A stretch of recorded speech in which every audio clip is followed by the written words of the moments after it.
जैसा कि हम लोग जानते हैं कि आत्मा एक ज्योति बिंदु की तरह है, चमकते हुए सितारे की तरह है, लेकिन स्तर के हिसाब से वो कितनी विकसित है, इस नज़रिए से उस ऊर्जा का, उस चमकती हुई ऊर्जा का जो रंग है वो अलग अलग होता है।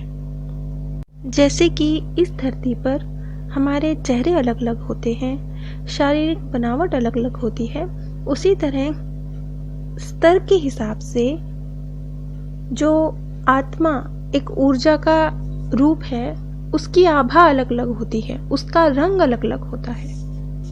आज इसी रंग के आधार पर बात हो रही है।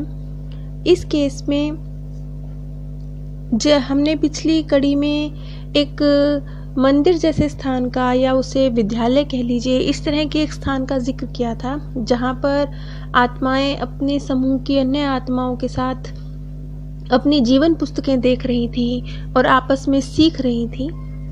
अब उसी कड़ी से आगे बढ़ते हुए उस स्थान से, जो एक अध्ययन का स्थान है जहाँ पर अपने समूह की आत्माओं के साथ जीवन पुस्तकें देख रही हैं आत्माएं, अपने जीवन चक्रों को समझ रही हैं, उस स्थान से बाहर की तरफ आते हुए अब डॉक्टर न्यूटन की जो बातचीत हुई उस व्यक्ति के साथ, मैं उसका वर्णन करने जा रही हूँ। डॉक्टर न्यूटन ने कहा, ठीक है, आओ अब इस अध्ययन के मंदिर से बाहर बहो। तुम अपने इर्द गिर्द और अपने से बहुत दूर क्या देख रहे हो?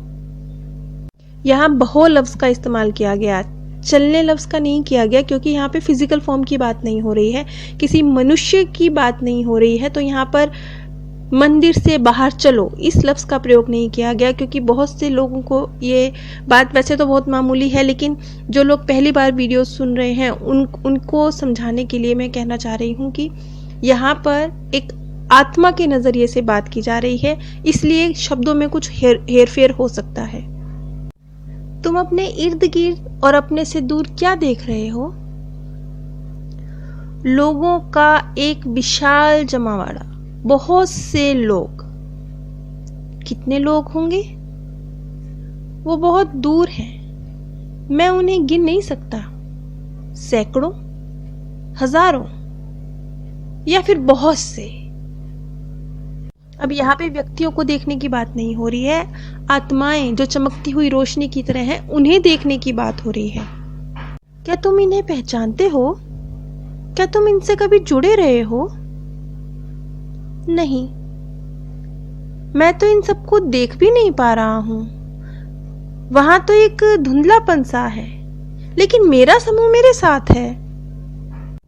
हम अपने समूह की आत्माओं को तो जानते हैं, क्योंकि कई जन्मों में हम उनके संपर्क में आए होते हैं, लेकिन जो हमारे समूह से बाहर की आत्माएं हैं, जिनके साथ हमारे कार्मिक अकाउंट नहीं रहे या नाम मात्र रहे, यहाँ उनका जिक्र हो रहा है। यहाँ पर वो व्यक्ति कहता है कि वो उन अन्य आत्माओं को नहीं जानता है, वो उनसे जुड़ा हुआ अपने आप को महसूस करता है। हम लोग एक दूसरे से संबंधित तो हैं, लेकिन मैं उन्हें नहीं जानता हूँ। ये लफ्ज उसने इसलिए कहा क्योंकि वो उनके साथ कभी किसी कार्मिक अकाउंट में नहीं आया होगा।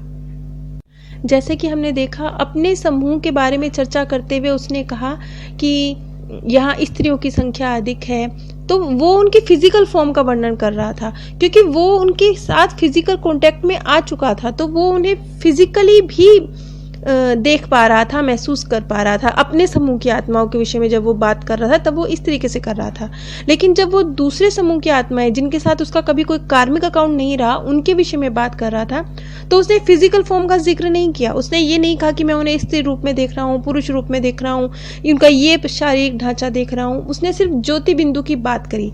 अब यहाँ पर निकल के आती है आभा की बात। आभा यानी ऊर्जा का रंग, जो सबका अलग अलग है उनके विकास के स्तर के मुताबिक। अगर आप लोगों को मेरी बातें समझ नहीं आती या कुछ उलझा हुआ लगता है, मैं अच्छी तरह से नहीं बतला पाती, तो प्लीज कमेंट में मुझे बताइएगा, ताकि मैं अपनी भाषा को और सरल बना सकूं। मुझे वो ऐसे लग रहे हैं जैसे अलग अलग तरह की रोशनियां हों, जुगनुओं की तरह, और इधर उधर भिनभिनाती रही हों। अब यहाँ पे मार्गदर्शकों की ऊर्जा का रंग भी अलग अलग है, क्योंकि उनका स्तर भी अलग अलग है। जैसा कि हम जानते हैं कि हर आत्मा के साथ 2 मार्गदर्शक होते हैं, एक वरिष्ठ मार्गदर्शक, एक कनिष्क मार्गदर्शक। जो कनिष्क मार्गदर्शक है उसका स्तर कमतर होता है, तो उसकी जो ऊर्जा का रंग है वो अलग होता है, और जो वरिष्ठ मार्गदर्शक है उसका स्तर ऊंचा होता है, उसकी ऊर्जा का रंग अलग होता है। जैसा कि यहाँ पर उस व्यक्ति की जो मार्गदर्शक आत्मा थी उसका नाम था कार्ला। तो वो बताता है कि कार्ला और उसकी जो सखियां हैं, जो अन्य मार्गदर्शक आत्माएं जो उसके साथ हैं, उनकी जो आभा का रंग है वो प्योर सफेद नहीं है, वो पीलापन लिए हुए है। उनकी आभा कुछ पीले रंग की है। ये कनिष्क मार्गदर्शक है, लेकिन जो वरिष्ठ मार्गदर्शक है उनकी आभा का रंग नीला है। अब अगला सवाल था, क्या सभी मार्गदर्शकों की ऊर्जा का रंग पीला होता है? नहीं। मतलब कार्ला का शिक्षक है वेलर्स। कार्ला, जो कि हम जानते हैं कि कार्ला कनिष्क मार्गदर्शक है, वो वरिष्ठ नहीं है, वो निचले स्तर की मार्गदर्शक है, उसकी ऊर्जा का रंग पीला है। लेकिन वेलर्स जो ऊंचे स्तर की मार्गदर्शक है, यानी वरिष्ठ है, जो कार्ला की भी एक तरह से शिक्षक की तरह है, उसकी ऊर्जा का रंग है नीला। वो एक तरह से कार्ला के भी और इस समूह की आत्माओं के भी टीचर हैं। वो उन्हें तब भी जानते थे जब वो इस धरती पर जीवन वाला खेल खेल रहे थे, और वो उन्हें आत्मालोक में भी जानते हैं। क्या तुम्हें सिर्फ पीली और नीली ऊर्जा महसूस हो रही है? क्या तुम लाल या हरी कोई और ऊर्जा नहीं देख पा रहे हो? हाँ, कुछ लालिमा लिए हुए तो हैं, लेकिन हरी नहीं। ऐसा क्यों? मैं क्या जानूं। लेकिन कभी कभी जब मैं चारों तरफ देखता हूं तो ऐसा लगता है जैसे ये स्थान क्रिसमस के किसी पेड़ की तरह चमक रहा है। जैसे क्रिसमस के पेड़ पर हर रंग की रोशनी होती है ना, इसी तरह से आत्माओं के अलग अलग रंग हैं उनके स्तर के मुताबिक, तो वो इस तरीके से ये स्थान महसूस होता है। वरिष्ठ मार्गदर्शक ज्ञान के मामले में सबसे ज्यादा श्रेष्ठ हैं, सबसे ज्यादा ऊंचे हैं, इसलिए उनकी जो रोशनी है वो एक गहरी तेजी लिए हुए है, एक गहरा रंग लिए हुए है। आत्मा जितना उसका स्तर ऊंचा होता है, जिस जिस सबक में वो प्रवीण होती जाती है, उस गुण के मुताबिक उसकी जो आभा है उसमें परिवर्तन आता है और उसकी तीव्रता में परिवर्तन आता है। यानी कि मान लीजिए यदि एक आत्मा बहुत अधिक ज्ञानवान है, उसका कलर अगर गहरा नीला है, दूसरी आत्मा भी ज्ञानवान है लेकिन वो तुलनात्मक रूप से कम ज्ञानवान है, तो उसकी ऊर्जा का रंग कम गहरा नीला होगा, या कह लीजिए कुछ धुंधला सा नीला होगा। अब आप देखिए कितनी पारदर्शिता है आत्मालोक में। आप इस धरती पर आप अंदर से कुछ हो रहे हैं, बाहर से कुछ हो रहे हैं, ऐसे आप हो सकते हैं, लेकिन आत्मा लोक में क्योंकि आपकी ऊर्जा आपको प्रदर्शित कर रही है, वहां ये दोगलापन नहीं है, वहां आप प्रत्यक्ष हैं, आप जो हैं, क्योंकि आपकी जो आभा है वो आपको बता रही है कि आप क्या हैं। आपकी आभा यानी एक ही गुण भी अगर आप में कम या ज्यादा है तो उसके अनुरूप आपकी ऊर्जा के रंग में फर्क होगा। उदाहरण के लिए मान लीजिए कि एक आत्मा में अहंकार नहीं है, उसकी ऊर्जा का रंग गहरा पीला है क्योंकि वो बिल्कुल अहंकार से शून्य है। लेकिन दूसरी आत्मा भी अगर अहंकार उसमें नहीं है लेकिन पूरी तरह से शून्य अहंकार तक वो नहीं पहुंची है, तो उसकी आभा का रंग हल्का पीला होगा। इतनी ज्यादा पारदर्शिता है, इतनी ज्यादा क्लियरिटी है, आपके अंदर और बाहर का फर्क नहीं है जैसे इस धरती पर होता है। कोई मुखौटा नहीं है। खुद अपने विषय में उस व्यक्ति ने कहा कि उसकी जो आभा है वो लालिमा लिए हुए एक सुनहरेपन की तरफ बढ़ रही है, क्योंकि वो अभी बहुत ही एक प्राथमिक स्तर की आत्मा है और धीरे धीरे अपने स्तर में विकास करती जा रही है। जो बहुत अधिक सफेदी है या एक सलेटीपन लिए हुए सफेदी है, ये प्रारंभिक आत्माओं की निशानी होती है। प्रारंभिक आत्माएं ऐसे समझ लीजिए अभी वो नर्सरी पहली दूसरी क्लास में पढ़ना शुरू हुई हैं। जैसे जैसे वो तरक्की करती जाएंगी फिर इस सफेद रंग में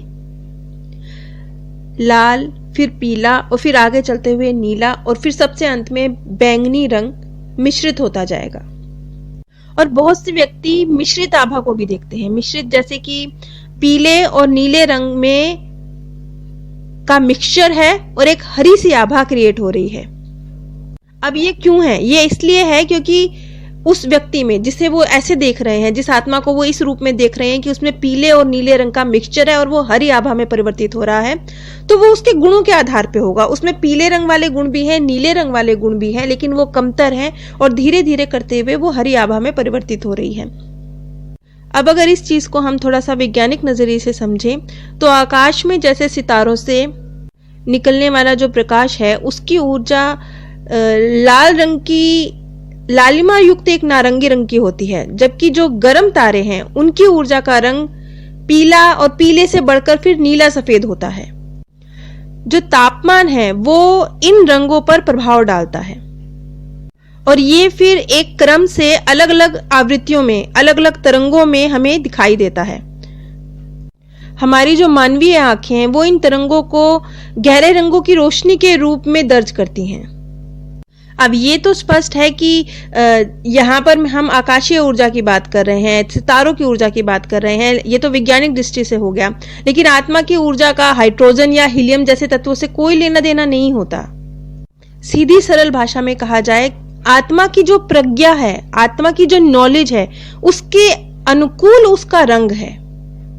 अब अगर क्वांटम फिजिक्स की बात की जाए तो वो भी इस ओर संकेत देते हैं कि ये जो ब्रह्मांड है ये तरंगीय लहरों से निर्मित है और ये जो आवृत्तियां होती हैं ये एक दूसरे के साथ क्रिया करती हैं और तब ये भौतिक वस्तुओं के ऊपर अपना प्रभाव डालती हैं। ये जो हमारा भौतिक आकाश है इसमें प्रकाश, गति, ध्वनि, समय सब एक दूसरे से संबंधित है। ऊर्जा का ये जो अलग अलग रंग है, ये जो ढांचा है, ये ना केवल ये दर्शाता है कि हम कौन हैं, बल्कि इससे ये भी पता चलता है कि हमारे अंदर दूसरों का उपचार करने की और खुद के अंदर क्वालिटीज डेवलप करने की कितनी क्षमता है। मुझे यहाँ कुछ कमेंट भी याद आ रहे हैं क्योंकि कुछ कमेंट भी इस तरह के आए थे जिसमें ये बात कही गई थी कि वो अपने प्रियजन के जाने के बाद सुनहरे रंग की ऊर्जा देख रहे हैं या ऑरेंज कलर की ऊर्जा देख रहे हैं या नीले रंग की ऊर्जा देख रहे हैं। इस तरह के कई कमेंट अक्सर मैंने पढ़े हैं जो आप लोगों द्वारा किए जाते हैं। उससे भी ये साबित होता है कि अलग अलग ऊर्जा के रंग हैं और वो आत्मा के स्तर के उसके जो गुण हैं उसके अंदर उसके मुताबिक हैं। इसलिए अगर आपको किसी अलग रोशनी का एहसास हो रहा है, किसी जैसे कि एक कमेंट मेरे पास आया था कि उन्हें अपने स्वर्गीय प्रियजन का आसपास होने का एहसास होता है और वो ऑरेंज ऊर्जा का एहसास होता है। और एक बार किसी ने मुझसे कहा था कमेंट में ही कि उन्हें अपने स्वर्गीय पुत्र की जाने के बाद एक नीली रोशनी दिखाई देती है, खासतौर पर जब वो ध्यान करती हैं उस समय एक नीली रोशनी दिखाई देती है। इसके आधार पर हम समझ सकते हैं, इन रंगों के आधार पर हम समझ सकते हैं कि उस आत्मा के अंदर क्या क्वालिटी रही होगी। ये चीज मैं आगे चलकर डिटेल में क्लियर करूंगी। अगर ये जानकारी समझने में कुछ नीरस या कठिन लग रही हो तो कृपया कमेंट के माध्यम से मुझे जरूर बताइएगा ताकि मैं अपनी भाषा में कुछ सुधार कर सकूं। आप सभी पर परमात्म सौंदर्य, प्रेम और आनंद सदैव बरसता रहे। आप सभी दिव्य परम धाम में स्थान प्राप्त करें।